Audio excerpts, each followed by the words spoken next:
প্রথমেই বলি যে ইলেকশন কমিশন যে কাজ করছে আমরা বলেছি যে এটা এখতিয়ার বহির্ভূত।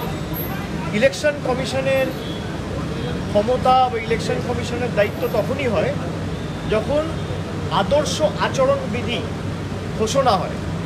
মডেল কোড অফ কন্ডাক্ট লাগু হওয়ার পর থেকে ইলেকশন কমিশন রাজ্যের সার্বিক সিভিল এবং ক্রিমিনাল অ্যাডমিনিস্ট্রেশন, পুলিশ অ্যাডমিনিস্ট্রেশন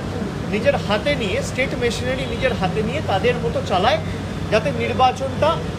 নিরপেক্ষ হয়, আনবায়াসড হয়, ইম্পার্শিয়াল হয় এবং ফেয়ার হয়। কিন্তু যে কাজ একটা নির্বাচিত সরকারকে এখনও প্রায় 10 মাস 11 মাস সময় রয়েছে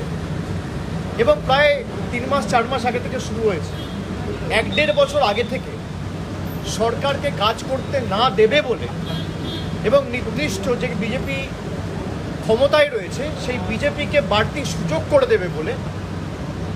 বাংলার প্রতি যেমন ধারাবাহিক বঞ্চনা কেন্দ্র সরকার করেছে, একইভাবে বিচার ব্যবস্থাকে কাজে লাগিয়েছে, সংবাদ মাধ্যমের একাংশকে কাজে লাগিয়ে সন্দেশখালির মতো ঘটনাকে সারা দেশে প্রচার করে বাংলার বদনাম করার চেষ্টা করেছে। এখন ইলেকশন কমিশনকে কাজে লাগিয়ে যাতে বাংলার প্রকৃত বাঙালিরা, বাংলা ভাষায় যারা কথা বলে, যারা বাংলায় থাকে, তারা ভোটাধিকার প্রয়োগ করতে না পারে, প্রকৃত ভোটার যারা, তাদের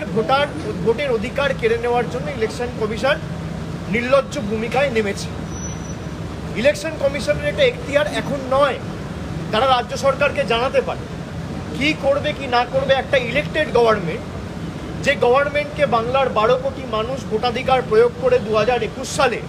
নির্বাচিত করেছে, সেই গভর্নমেন্ট একমাত্র বদ্ধপরিকর এবং জবাবদিহি 12 কোটি মানুষের প্রতি, কোনো রাজনৈতিক দল বা কোনো কেন্দ্র সরকারের প্রতি নয়। আমরা বিচার ব্যবস্থাকে সম্মান করি, কিন্তু যেভাবে 2021 সাল থেকে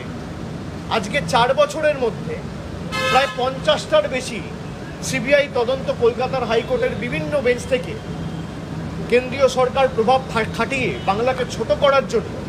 এবং তৃণমূল কংগ্রেসকে চাপে রাখার জন্য যেভাবে